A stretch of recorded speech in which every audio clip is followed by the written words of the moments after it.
생명이 그에게 있다, 이런 제목입니다. 바울 사도께서 계속해서 복음을 1차 그리고 2차 3차를 전했습니다. 전번엔 지도를 잠깐 봤습니다만 이제 마지막 이 3차 여행을 끝나고 이제 바울 선생님은 기도 중에 로마로 가서 나는 이제 얼마 살지 못한다, 이걸 알고 있어요. 이런 사람이 자기의 죽음을 다 알고 있다는 것은 굉장한 은혜요, 또 축복일 수도 있습니다. 왜? 준비를 하기 때문에. 그래서 우리가 이 생명이 지금 우리 하나님께 있는데 내가 얼마 살지 않고 얼마 있으면 죽는다, 이걸 준비할 수 있는 마음이 있다는 건 복입니다. 갑작스럽게 죽지 않고. 바울 사도는 복음이 이게 이제 마지막 선교인 줄 알고 선교 일정을 하나하나 치러가고 있습니다. 그래서 이제 에베소에서 2년 3개월 동안의 복음 사역을 이제 마치고 이제 마게도냐 고린도의 지방에 와서 이제 복음을 전하고, 그리고 이제 고린도에서 복음을 전한 다음에 이제 멜리데 섬 쭉 거쳐서 예루살렘으로 가서 체포하여 로마로 간, 얼마 있지 않으면 이제 인생을 정리하는 시간이 돼갑니다. 여기에서 고린도에 와서 이제 고린도도 로마서여도 기록을 하기도 합니다. 자, 우리 1절 볼까요? 소요가 그침에, 그러면 소요가 뭘 그쳤습니까? 우리가 19장 내용을 알아야 되겠죠. 우리가 데메드리오가 이제, 저도 에베소 가봐 있는데요, 얼마나 큰지 몰라요. 그 기둥이 터가 뭐 어마어마해요. 사람이 몇 사람이 잡아야 되게 기둥이 커요. 그러니까 기둥이 그렇게 크다는 것은 웅장하다는 거예요. 굉장히 커요. 아무튼 어마어마하게 커요. 그 아데미 신전이 머리에서 발끝까지 유방이 많이 달려있는 동상을 세워놓고 무시무시 커요. 그래서 그것을 요만하게 만들어가고 파는 거예요. 그런데 바울 선생님께서 사람이 만든 것에는 하나님이 계시지 않는다, 맞죠? 그런데 그렇게 한다고 해서 데메드리오라는 사람들이 장사가 안 되니까 소모를 일으킨 겁니다. 한 2만 4천 명이 들어간다고 그래요. 에베소에 가면 야외 연극장이 있습니다. 얼마나 큰지 몰라요. 그 터가 지금 그대로 있어요. 그대로. 어마어마하게 그때 당시가 발전했다는 것을 알 수 있죠. 그리고 우상이 난무했고. 근데 장사가 그게 안 되니까 바울을 잡아서 죽이자, 이렇게 공론을 했는데 결국 하나님께서 이 성에서 걱정하지 말고 내가 지켜주마, 그런 것처럼 거기에서 소요를 잘, 생명의 위험을 잘 해결해서 온 거죠. 그러니까 그 소요가 그치고 바울은 제자들을 불러 고난 후에 떠나는 거죠. 바울이 가는 곳마다 빌립보에 가면 빌립보에서 방해가 있으면 또 떠나고, 또 베리아에 가면 베리아에서 또 떠나고, 데살로니가 가면 데살로니에서 떠나고, 간 데마다, 아덴이면 아덴에서 떠나고, 간 데마다 방해를 하면 옮겨 다닙니다. 근데 사실 복음이라는 것은 전파하는 것도 참 중요합니다. 그러나 양육도 중요합니다. 여러분 어때요? 뱃속의 아이를 몇 달 동안 10달입니다. 10달. 그러나 기르는 정, 나는 정 다 중요하지만 기르는 정이 훨씬 더 큰 겁니다. 사실 태어나게 해놓고 내동댕이 치면 뭐합니까? 바울 선생님께서는 1차 복음 전하고 2차 교회를 세우고 3차 돌보고 양육을 합니다. 어저께 주일날 말씀을 나눴지만 베드로 사도도 흩어졌던 성도님들에게 신방하지 못하니 편지로 그들을 양육을 하는 것이죠. 양육을. 저도 늘 카톡방에서 여러분들을 돌보고 말씀을 주고 계속해서 양육을 하는 거죠. 양육이 굉장히 중요하죠. 양육이. 우리 아이들을 길러봤지만 날때야 10달밖에 안 갖고 있잖아요. 그러나 태어난 후로 죽을 때까지 그 아이를 돌보잖아요. 양육이. 여기 양육이죠. 작별한 떠나서 양육으로 가는 거예요. 계속 가는 데마다. 그래서 2절, 그 지방으로 다녀가 여러 말로 지자들을 권하고 헬라에 이랬다. 고린도에 왔다. 그 말입니다. 에베소에서. 자성소로 옮겨가는 겁니다. 거기서 석 달 동안을 있다가 배 타고 수리아로 가고자 할 그때에 유대인들이 자기를 해하려고, 바울 선생이 보기만 해도 이제는 끝이다. 나중에는 얘기인데 한 40여 명이 목숨 걸고 밥도 안 먹겠다, 금식하면서 바울 선생을 죽이기 전까지 나는 안 죽겠다. 왜? 우리 유대인들을 하나님의 신을 모독했다, 이렇게 뒤집어 써서 바울 선생님을 죽이려고만 하는 눈. 예수님이 가는 그 길을 다 가죠. 복음을 전하면 수많은 방해 요소가 있습니다. 아프간 사태 여러 가지 동영상들이 다니는데 얼마나 가슴 아픈지 수많은 사람들이 죽어가고 있습니다. 텔레비전에 공개되지 않는 것들도 얼마나 많은 실체예요. 예수 믿는다는 이유로 전부 죽입니다. 우리나라가 만약에 북한이 밀고 들어왔다, 우리나라가 공산화가 됐다, 간단합니다. 교회 제일 먼저 죽입니다. 중국이나 베트남에서 저는 이렇게 자주 가보고 했습니다만 얼마나 무서운지 모릅니다. 그들은 사람을 유물론으로 봅니다. 절대 하나님의 형상으로 보지 않습니다. 짐승, 개, 돼지로 봅니다. 사람 하나 생명 죽이는 건 파리 하나 죽인 것처럼 죽여요. 스크린에 지금 막 난무하는 것들 얼마나 무서운지 몰라요. 예수 믿기 때문에 무조건 죽입니다. 우리가 이런 세상이 올 줄 누가 알았습니까? 마지막 때가 되면 우리가 보십시오. 얼마 있지 않으면 주일도 예배가 힘들 것입니다. 지금 그러고 있잖아요. 계속 연장되잖아요. 여러분, 중국이나 이런 데 보면 인터넷으로 예배 못 드려요. 지금 우리가 인터넷 온라인으로 말해도 말씀을 받지만 인터넷 싹 지워버리고 유튜브 싹 전하고 복음 유튜브로도 못 전하게 어쩔 것이에요.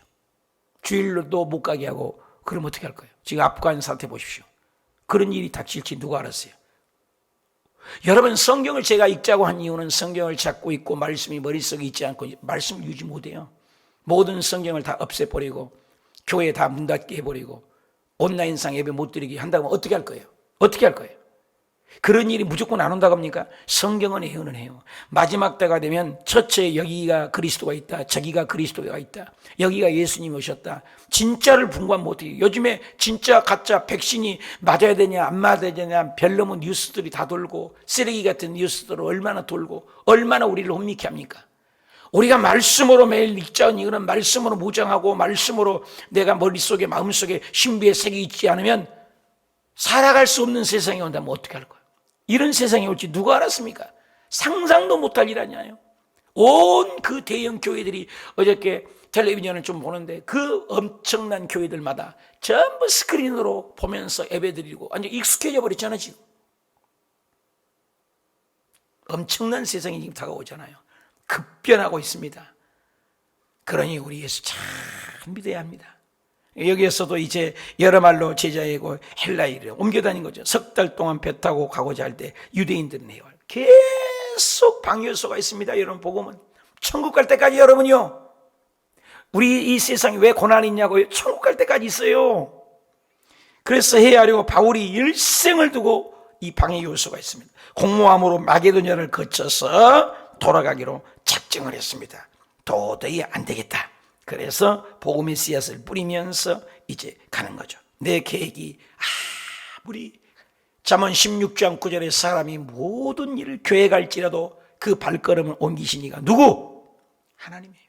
우리가 계획 보면은 올해 작년에 우리들이 다 계획 쓰고 교회들마다 선교 계획들을 얼마나 세웠습니까?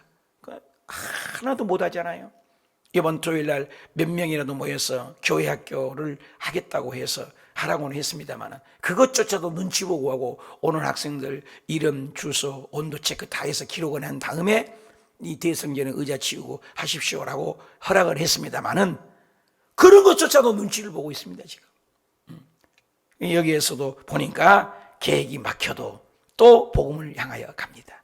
우리의 계획이 막힌 것은 뭐고 열려진 것은 무엇입니까? 4절, 아시아에까지 가는 자는, 이제 아시아, 소아시아에까지 이렇게 가는 자는, 그랬어요. 베리아 사람 브로아드, 소바더, 데살로니가 사람 아리스타고, 세군도와 더베 사람 가이오 및 디모데와 아시아 사람 두기고, 그리고 드로비모, 그들은 먼저 가서 드로아에서 우리를 기다리더라. 와, 여기 이름을 보면은 다 모르는 사람이고 또 새로운 이들도 있죠. 바울 선생님이 그동안에 씨앗을 뿌리고 이제 혼자 가려고 하는데 나도 전부 유대인 아닙니다. 이방인들 교회의 대표자들입니다. 교회의 대표들이 세웠던 그 교회의 대표들이 바울 선생님 혼자 갈 수 없다. 마지막 길인데. 그래서 소바데는 베레아 출신 사람이고 아리스다고는 데살로니가 출신 사람이고 여기 세군도는 데살로니가 출신 사람이고 가이오는 더베 출신이고 디모데는 루스드라 출신이고 두기고는 아시아 출신이고 드리비모는 에베소 출신입니다. 소바데는 마게도냐에 있는 교회 대표고 아리스다고도 마게도냐 교회 대표고, 또 세군도도 마게도냐 교회고, 가이오는 갈라디아 교회고, 디모데는 갈라디아 교회고, 두기고는 아시아, 디모데도 아시아 교회. 이 각 교회의 대표들이 함께 가겠다고, 너도 나도 바울 선생이 혼자 가게 둘 수가 없다, 이렇게 나서는 것입니다. 오늘 우리가 믿음 생활할 때 동역자가 있다는 것은 축복입니다. 이방인 교회들이, 대표들이 헌금 프로젝트를 모아가지고, 그때 당시 예루살렘 교회가 굉장히 가난하고 흉년이하고 극심한 어려움이 처해 있다는 본교회 소식을 듣고 세웠던 제자들이 교회에서 헌금을 모은 겁니다. 그 헌금 보건이를 모아가지고 함께 바울 선생님하고 가겠다. 나도. 사도행전 19장 20절에도 자기를 돕는 사람 중에 디모데와 에리스다와 두 사람을 마게도냐로 보내고 자기는 아시아에 얼마 동안 더 있더라 말씀처럼 함께 모아서 갑니다. 그리고 바울과 디모데는 옥중에 나중에는 있게 되고, 두기고는 에베소, 골로서의 편지를 가지고 바울 서신을 전달하는 일이 여기에서 있게 되는 것입니다. 여러분, 우리 인생에 동역자가 있다는 거, 함께 갈 수 있다는 거 굉장한 축복입니다. 그래서 바울 선생님이 혼자 가지 않고 함께 갑니다. 바울 선생님이 로마서의 마지막에 보면 이름들을, 베베를 비롯해서 쭉 이름들을 나열하잖아요. 또 디모데에서도 보면은 끝장에는 꼭 안부들을 이름을 부르잖아요.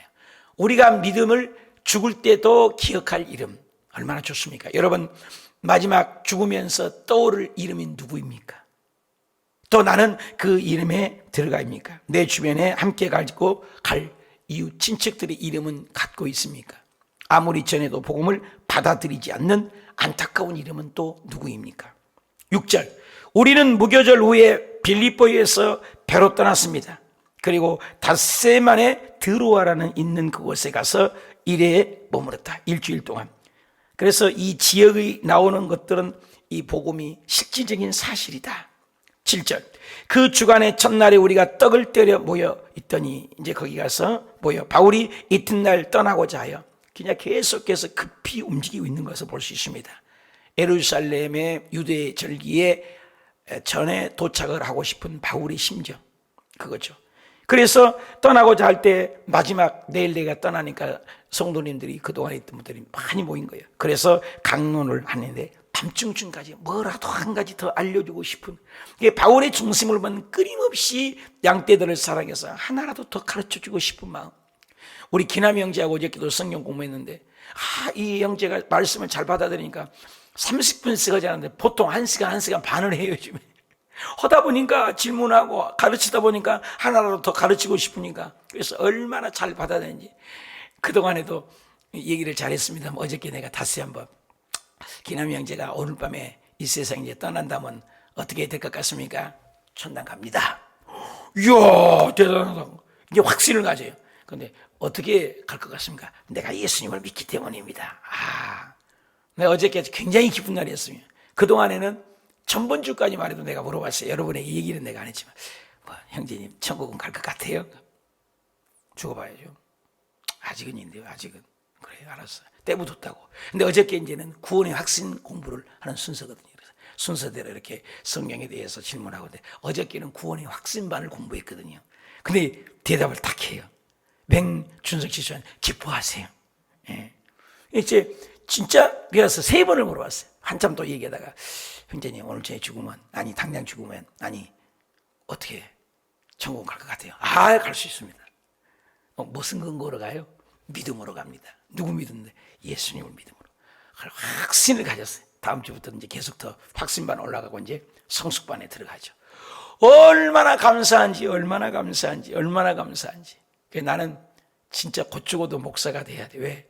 하여튼 아무것도 없어도, 굶어 죽어도 영혼이 살아나고 믿음이 자라고 성장하고 성숙해야 되는 거 보면요, 그렇게 기쁠 수가 없어요. 그래서 제가 예수 믿고 예수 안 믿는 사람이 너무 불쌍해서 5년을 메가폰 놓고 하모니카 들고 5년을 길바닥에서 살았어요. 길바닥에서 매일같이 전도하고 불쌍해서. 그래서 신학교까지 다니고 그랬죠. 그게 행복해요. 복음 전하는 게. 그러니까 어쩔 수 없는 것 같아요. 이게 사랑하는 여러분, 영혼 살린다는 것, 하나라도 더 가르치고 싶은 바울의 마음을 제가 얘기를 해요. 어저께 저도 말씀을 읽고 준비하다가 내 눈에 눈물이 싹 고이더라고요. 왜? 이야, 바울 선생님이 이제 28장까지 어저께 다 한번 읽어보고 잤는데, 바울 선생이 그 길을 알고 죽을 길을 알고 지금 죽는다고 그랬어요. 성령님도 자기에게 기도하니까 말씀에서 다 알려주신 거예요. 너 가면 죽는다. 그리고 아가보라는 그 애언자가 빌립 집사님 딸들이 4명이 다 애언하는데 애언하면서도 죽는다고 하고, 그리고 모든 지혜자들이 기도만 하면은 성령님이 알려주는데 바울은 죽는다. 가면은 죽는다. 그 예루살렘을 전부 한 명도 가라는 사람이 없어요. 그런데 자기도 기도하면 가면 죽는다고 그래요. 그런데 그 길을 가요. 그러면서 왜 너희들이 우느냐 하면서 다 바울이 하는 거야. 나도 죽을 줄 안다. 그러나 이 복음, 우리 주 예수 그리스도의 복음을 증거하는 데 있어서 나의 생명을 조금도 귀하게 여기지 않는다. 예수 그리스도의 복음을 전해서 나는 가야만 한다. 야, 죽음을 앞에 두고 가는 거예요. 눈물이 납니다. 나도 그럴 수 있는가? 죽음을 번연히 하는데 내가 그 길을 가는가? 다시 한번 마음속으로 다짐했습니다. 십자가. 스데반 집사님도 죽음을 알고 복음을 전하신 거거든요. 빌립 집사님도 죽음을 알면서도 복음을 전하셨어요.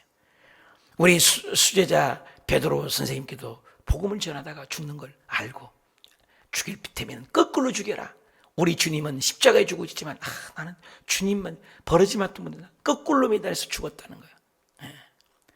그 길 우리도 가는 거예요. 코로나가 와도 그 길을 가는 거예요. 참 대단해요. 그래서 죽을 줄을 아는 거예요. 그러면서 하나라도 더 가르치고 싶은 바울의 마음. 그래서 밤늦게까지, 밤중쯤까지 말씀을 막 강론한 거예요. 내일 떠나니까 하나라도 더 알려주고 싶어서, 목자의 심정, 양을 사랑하는 마음. 대단하죠. 나도 이런 열정을 가지고 말씀을 가르치는가. 네, 주일날 옛날 같으면 2번 설교했는데 목이 옛날 같지가 않아요. 나이가 이제 60이 돼서 그런지 그렇게 막 쉬고 그래야 돼요. 목이 가버리잖아요, 어릴 때면. 그래서 새벽 7시, 9시, 11시 3번을 하잖아요, 설교를. 그러니까 목이 심상치가 않아요. 그렇지만 이 길을 가는 거죠. 그래서 바울 선생님도 가까이 가는 거예요. 자, 8절. 우리가 모인 윗다락방에서 등불이 많이 켰어요. 등불을 켜놓고 막 옛날 등이야 뭐 남포동 아니겠어요. 막 기름으로 막 끓은 냄새 나고 그러잖아요. 요즘같이 전등불 아니잖아요. 그래서 유드로라 하는 청년이 창에 걸터 앉아 있다가 깊이 졸더라. 창에 걸터, 사람이 많아서 그랬는지 더워서 그랬는 건지 일단 걸터 앉았다니까. 걸터. 한쪽은 들어가 있고 한쪽은 듣긴 들어야 되겠는데 청년이. 그래서 더 깊이 졸다가 바울이 강론하기를 더 오래 하니까 더 졸다가 이기지 못하여 3층에서, 높죠 3층이면, 3층에서 떨어져 건을 일으켜보니 죽었습니다. 난리가 났어요. 복음을 전하다가. 여러분, 우리의 신앙이 한 발은 세상 한 발은 교회, 적당히 걸터 앉아 있는 신앙은 무엇입니까? 말씀이 있는 곳은 어느 정도입니까? 우리의 신앙이 확 돌아야 돼요. 제가 늘 얘기하죠. 믿음이라는 것은 회색지대는 없다. 천국, 지옥 딱 갈라지는 것이지, 천주교에서 얘기하는 연옥설이라고 우리가 열심히 믿고 죽은 사람을 위해서 제사 지내고 헌금 많이 하면 손가락만 나왔다, 조금 더 나왔다. 아닙니다. 딱 죽으면 끝나는 거예요. 천국, 지옥. 살아있을 때가 중요합니다. 하루하루. 그래서 걸터 앉았다는 거, 이거 굉장히 우리에게 시사하는 바가 크죠. 복음을 적당히 믿고. 그래서 베드로도 배반한 이유가 예수님을 가까이 가지 않고 멀찍이 따라갔다. 멀찍이. 여러분, 성경 요약성을 읽고, 여러분 성경을 전체 다 나눠주는 교회가 어디 있어요? 요즘 개척교회에서 성경을 다 나눠드리고 성경 전부 줄긋기를 하고, 우리 교회마다 여기저기 다른 교회 목사님들이 그걸 퍼다가 날리면서 그들이 막 내 원서를 달라고 하고 우리 홈페이지를 와갖고 전화를 하고 그 원본을 달라고 하고 자기 교회에서도 하겠다고 하고 우리 그걸 갖다가 막 쓰고 다 야단났어요. 우리 그 타이핑 다 한 거거든요. 타이핑하기가 귀찮다고. 다른 교회에서는 더 야단인데 우리는 성경까지 줬는데 하셔야죠. 어저께도 말씀에 대한 말씀 아닙니까? 말씀이에요. 말씀이 있어야 돼요. 지금은 말씀 가지고 천국 가요. 말씀. 할렐루야. 그 말씀을 듣다가 그냥 집중해서 듣지 왜 졸면 밑에 내려서 적당히 그냥 저기 앉아있든지 밖으로 나가든지, 그렇잖아요. 그래서 걸터 앉았다는 거야. 적당히. 그래서 죽어버렸어요. 우리의 신앙 그러면 안 되겠죠? 바울이 내려가서 그 위에 엎드려서 그 몸을 안고 말하라. 떠들지 말아라. 생명이 그에 있다. 바울은 하나님의 살릴 걸 믿는 겁니다. 그래서 성경에는 죽은단 말을 잘 안 써요. 잔다. 그러죠? 생명이 그에게 있다. 올라가서 그래서 기도했어요. 그래서 올라가서 떡을 떼고 오랫동안 날이 새기까지 이야기하고 떠나니라. 사람들이 살아난 청년을 데리고 가서 적지 않게 위로를 받아. 죽은 자가 살아났습니다, 여러분. 예수님이 가시는 곳에 죽은 나사로가 살아나고, 회당장 야이로의 딸이 살아나고, 가인성 외아들이 상에 나가는데 살아나고, 예수님은 장례 설교가 없습니다. 베드로도 살렸습니다. 그리고 엘리야도 살렸습니다. 사람 살리는 게 많죠. 부활이 있음을 얘기하죠. 죽은 자를 살았습니다. 그래서 성찬을 떡에서, 그때는요 모일 때마다 성찬을 했습니다. 오늘날이야 한 달에 한 번씩 하고 또 그럽니다만은, 그때는 모일 때마다 떡을 떼며 예수님의 사랑을 나눈 거죠. 그래서 그 유두구 청년이 여기에 이름이 기록됐습니다. 나의 신앙이 졸문한데요. 저는 고마운 것은 제가 30여 년 목회하면서 한 번도, 여러분, 새벽 기도 할 때, 특히 철야 기도할 때 졸아본 적이 제 기억에 한 번도 없어요. 졸면은 일어서서 기도하고, 박수치고 기도하고, 눈 뜨고 기도하고, 정말로 정 졸리면 가서 자지. 기도하다가 조는 보면 내 생이 없다. 내 생이 없다. 나는 선교지에서도, 여의도에서도, 가는 곳곳마다도, 베트남에서도, 또 이곳에서도 한 번도 존 적 없습니다. 10시간을 기도하든 20시간을 기도하든 하루 종일 기도하든 졸아본 적이 없어요. 내 철학이에요. 어떻게 하나님 아버지 앞에 나가는데, 물론 따뜻하고 좋아서 좋을 수도 있지만 내 마음은 그렇지 않아요. 여러분, 제가 어렸을 때, 자랄 때 밥 먹다가 너무 피곤하면 이렇게 졸아요. 그러면 많이 맞기로 했어요. 왜 밥 먹다가 졸냐? 그렇죠. 어디 밥 먹다가 졸아요. 가서 자지. 그래서 하나님하고 대화를 하는데 졸 수 없잖아요. 우리가 청와대 가서 대통령을 모처럼 만났는데 끄뻑끄뻑 졸고 있을 수 없잖아요. 대통령하고 비교됩니까? 우주 만물을 창조하신 통치자요, 주권자요, 우리의 왕이 되신 우주 만왕의 대통령, 우주의 대통령, 모든 것의 왕 중에 왕이 되신 우리 아버지, 천지 창조하신 그 하나님 아버지 앞에 날 숨을 듣고 기도하는데, 내 신앙은 그래. 내 신앙은 여러분보다 그러라는 얘기 아니에요. 졸고 싶으면 교회에 와서라도 졸면 감사하고 고맙습니다. 그러나 나는 그럴 수 없다. 절대 조는 법이 없습니다. 그래서 이 졸다가 내 신앙이 좋은 것은 무엇입니까? 졸다가 떨어진 것은 무엇입니까? 내 신앙이 걸터 앉아 있는 것은 무엇입니까? 내 신앙의 자세는 어떻습니까? 생명이 그에게 있다. 그리고 살렸습니다.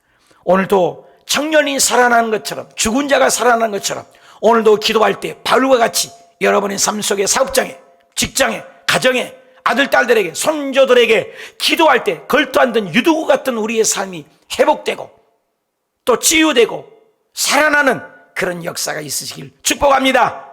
오늘도 그 능력이 하나님, 바울이 살린 것 아닙니다. 하나님이 살린 것입니다. 저와 여러분 기도할 뿐입니다.